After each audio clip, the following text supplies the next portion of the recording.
বন্ধুরা, আপনাদেরকে অশেষ প্রীতি এবং শুভেচ্ছা জানিয়ে আজকের হেলথ কেয়ার এপিসোড আরম্ভ করছি। আজকের এপিসোডে আমরা হেলথ বেনিফিটস অফ পাইনাপেল অর্থাৎ আনারস যদি আমরা সেবন করে থাকি, তো সেই আনারস আমাদের স্বাস্থ্যের ক্ষেত্রে কি কি উপকার করে থাকে আমরা সেই বিষয়টা নিয়ে আলোচনা করব।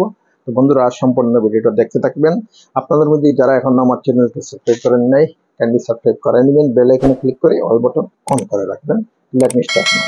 তো বন্ধুরা, আনারস হচ্ছে অত্যন্ত সুস্বাদু মিষ্টি জাতীয় একটা ফল, যে ফল মানুষদেরকে কি করে যথেষ্ট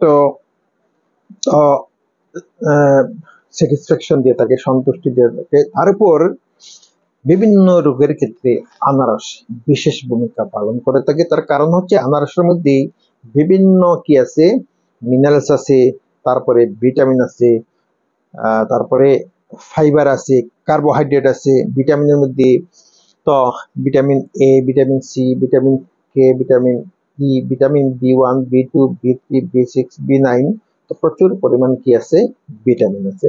তারপরে মিনারেলসের মধ্যে তো potassium, calcium, magnesium, phosphorus, zinc, iron, carbohydrate, তারপরে ফাইবার, অর্থাৎ প্রচুর পরিমাণে কি আছে, নিউট্রিয়েন্টস পাওয়ার আছে আনারসের মধ্যে। তো এই আনারস মানুষের স্বাস্থ্যের ক্ষেত্রে বিশেষ ভূমিকা পালন করে থাকে। তো প্রথমে কি করে থাকে আনারস মানুষের খাদ্যবস্তু ডাইজেস্টের ক্ষেত্রে, হজম হওয়ার ক্ষেত্রে বিশেষ ভূমিকা পালন করে থাকে। তার কারণ হচ্ছে আনারসের মধ্যে বিভিন্ন ধরনের মিনারেলস থাকে, তার উপর কি থাকে, যথেষ্ট পরিমাণে ফাইবার থাকে। তো ফাইবার যুক্ত খাদ্য আমরা জানি যে কোনো মানুষের খাদ্যবস্তু ডাইজেস্টের ক্ষেত্রে কি করে থাকে, তো হেল্প করে থাকে, খাদ্যবস্তু ডাইজেস্ট হতে সাহায্য করে। তারপর তো কি করে মানুষের ব্লাডের মধ্যে কোলেস্টেরলের ব্যালেন্সটা মেনটেন করে। যারা আনারস সেবন করে তাদের কি হয় না, ব্লাডের মধ্যে কোলেস্টেরল বৃদ্ধি পায় না। তারপর যদি ব্যাড কোলেস্টেরল ব্লাডের মধ্যে থাকে, তো সেই কোলেস্টেরলকে কি করে, রিমুভ করে। তো আনারস তারা সেবন করে তাদের ব্লাড কি থাকে, ক্লিন ব্লাড থাকে। তো তারপর কি করে যে মানুষের স্কিনকে কি করে, আনারস রক্ষা করে। তো আনারসের মধ্যে বিভিন্ন ধরনের কি থাকে, অ্যান্টি অক্সিডেন্ট কম্পাউন্ড আছে, মিনারেলস আছে, যার দরুন আনারস যারা সেবন করে তাদের স্কিনের মধ্যে ডিজিজ হয় না, তাদের স্কিন কি হয় না, তো ড্রাই স্কিন হয় না, তাদের স্কিনের মধ্যে একটা ফ্রেশ ভাব থাকে। তো আনারস খেলে কি হয়, মানুষের স্কিন সুস্থ থাকে। তারপরে আনারস কি করে, মানুষের ইমিউন ক্যাপাসিটি বৃদ্ধি করে।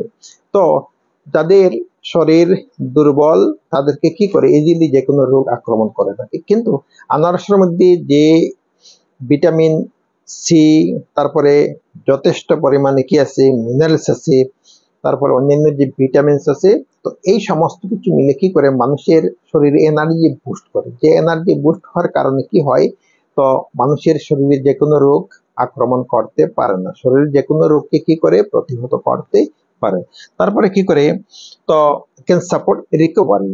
তো যাদের শরীর কি হয় বিভিন্ন কাজের কারণে অথবা এক্সারসাইজের কারণে অথবা খেলাধুলার কারণে কি হয়, শরীরের যে এনার্জি যে লস হয়, তো তারপরে যদি আনারস কোনো ব্যক্তি সেবন করে তার সেই এনার্জি যেটা লস হয়ে গেছে সেটা কি হয়, সেটা রিকভারি হয়।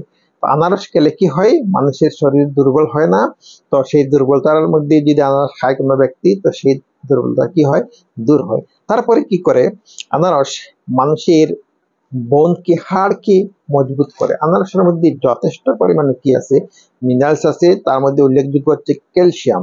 তো যে ক্যালসিয়াম কি করে মানুষের হাড়কে মজবুত করে, হাড়ের মধ্যে যদি কি থাকে, কোনো পেন ব্যথা থাকে অথবা হাড়ের জয়েন্টের মধ্যে যদি কোনো পেন থাকে, তো আনারস সেবন করলে কি হয়, সেই ব্যথাটা দূর হয়। এছাড়াও বন্ধুরা, আনারস খেলে আরো বিভিন্ন ধরনের তো উপকার আছে। তো যারা আনারস খায় তারাই বুঝতে পারে। তো বন্ধুরা, ভিডিও ভালো লাগলে আপনারা লাইক করবেন। আপনাদের মধ্যে যারা এখন আমার চ্যানেলকে সাবস্ক্রাইব করেন নাই, কাইন্ডলি সাবস্ক্রাইব করে নেবেন, বেল আইকনে ক্লিক করে অল বাটন অন করে রাখবেন। তো আজ এই পর্যন্তই, থ্যাংক ইউ সো মাচ।